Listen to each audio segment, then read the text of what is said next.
Hi guys, this is Connie. Back for some Connie Reads. By popular demand, Brian's Hunt.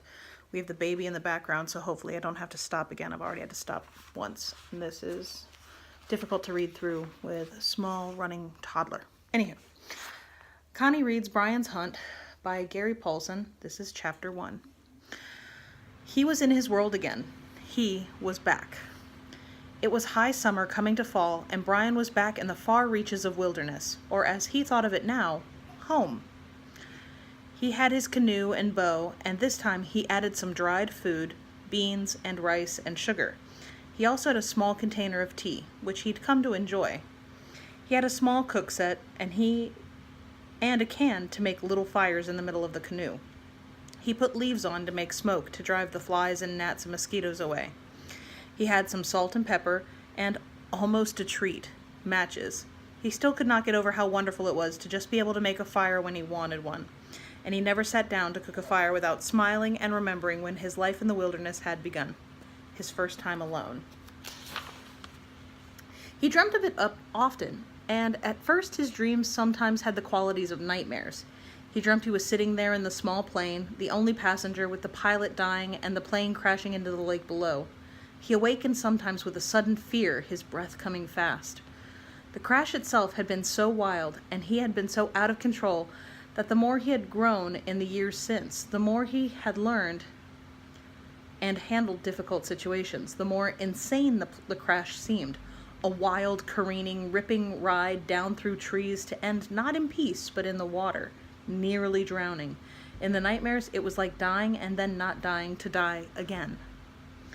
But the bad dreams were rarer all the time, and when he had them at all now, they were in the nature of fond memories of his first months alone in the bush, or even full-blown humor.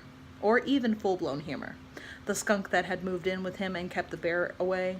How Brian had eaten too many gut berries, which he'd later found were really called choke cherries. A great name, he thought. A chickadee that had once landed on his knee to take food from his hand. He had been young then, more than 2 years ago. He was still young by most standards, just 16, but he was more seasoned now, and back then he had acted young. No, that wasn't quite it either. New. He had been new then, and now he was perhaps not so new. He paused into this thinking and let the outside world come into his open mind. East edge of a small lake midday, there would be small fish in the reeds and lily pads. Sunfish and bluegills, good eating fish, and he'd have to catch some for his one hot meal a day. Sun high overhead, warm on his back, but not hot the way it had been earlier in the week. No, hot but not muggy. The summer was drying out, getting ready for fall.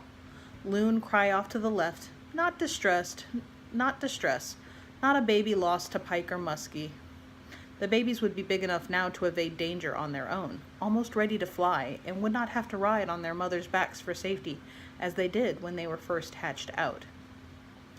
He was close in on the lily pads, and something moved suddenly in the brush just up the bank, rustling through the thick green foliage. And though it sounded big and made a lot of noise, he knew it was probably a squirrel or even a mouse. They made an inordinate amount of noise as they traveled through the leaves and hummus on the ground.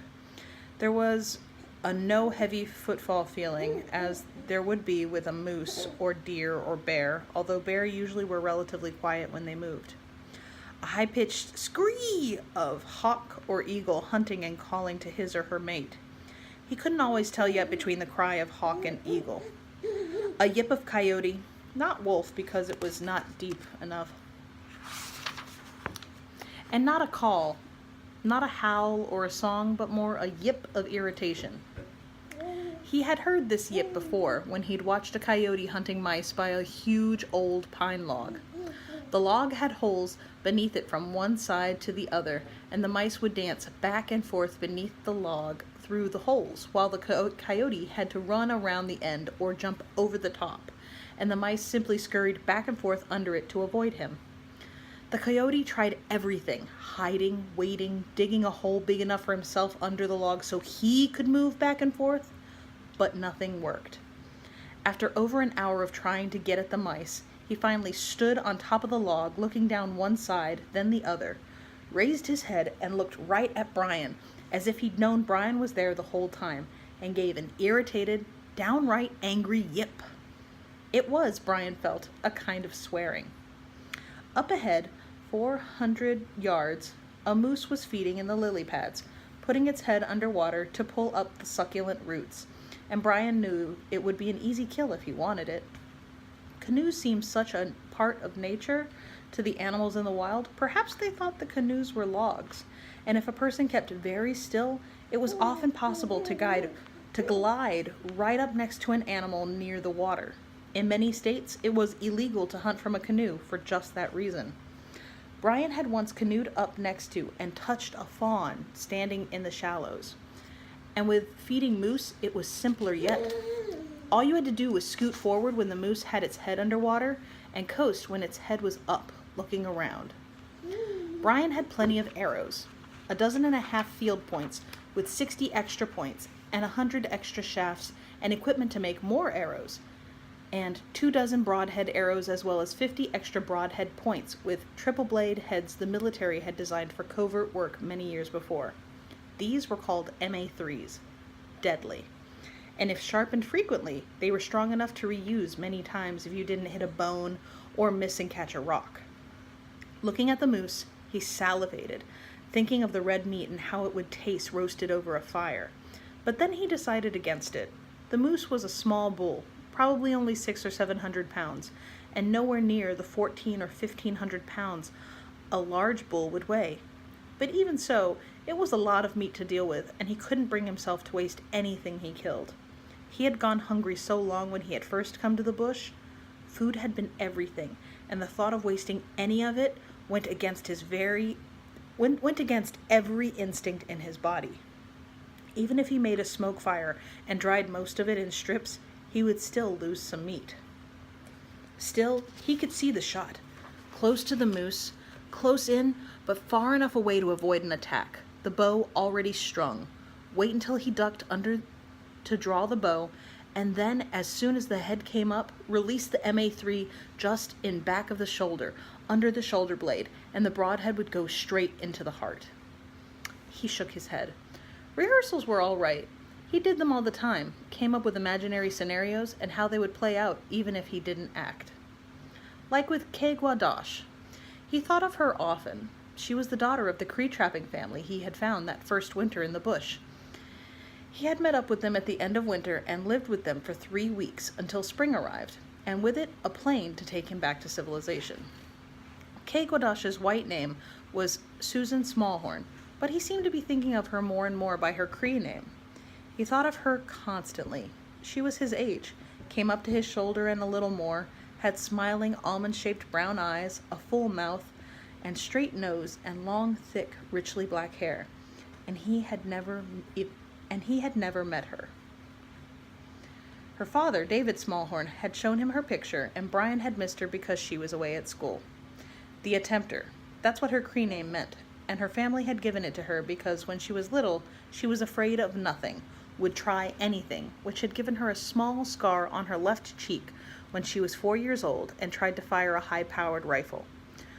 As Brian sat in the canoe, he thought it was almost like the beauty marks women used to wear on their cheeks. Beauty mark. Strange to think of it in that way. Strange to think in that flow, scar from rifle to beauty mark. True, she was pretty, and that was nice, but he did not really know her. But he thought how she might laugh when he met her, and told her how his thoughts were running. The Smallhorn summer camp was north 4 or 5 lakes, and some river travel from where he sat, perhaps 30 miles. He wasn't sure which lake they were on, but David had told him it was the lake the shape of an arrowhead with a large island on the north end. The island almost touched the land there, and they stayed on the island because there were fewer mosquitoes out on the lake where the breeze could get at the camp. It was their permanent summer camp while they waited to move into their trapping area in the fall. He was heading toward their camp anyway, working north to see new country. Here, all the rivers that ran from lake to lake flowed north and west until they poured into the giant Lake Winnipeg, And from there, the rivers moved north and east to run into Hudson Bay, way up above the timberline. He had in mind to go see that country, just head north. South was cities, people, and he was fast coming to think that people and what people did with their lives, with their world, were not good, were in most cases ugly and wrong. That was south, ugly and wrong, and north was country to see, natural country that man had not yet ruined. So he worked north, not in a hurry, in his world, listening to loons and coyotes and frogs and birds, and seeing new and beautiful things, sunlight reflecting on the water, blazing red sunsets, black star-studded skies each day and night. Sliding, he thought, the canoe was sliding north, and maybe he'd up and see his friends and meet Kay Godash, and they could have a laugh talking about how his thoughts ran, beauty marks from scars. Ha! She would laugh. And that's the end of chapter 1. Be careful with that and enjoy. Please and thank you. I will see you for the next chapter later on.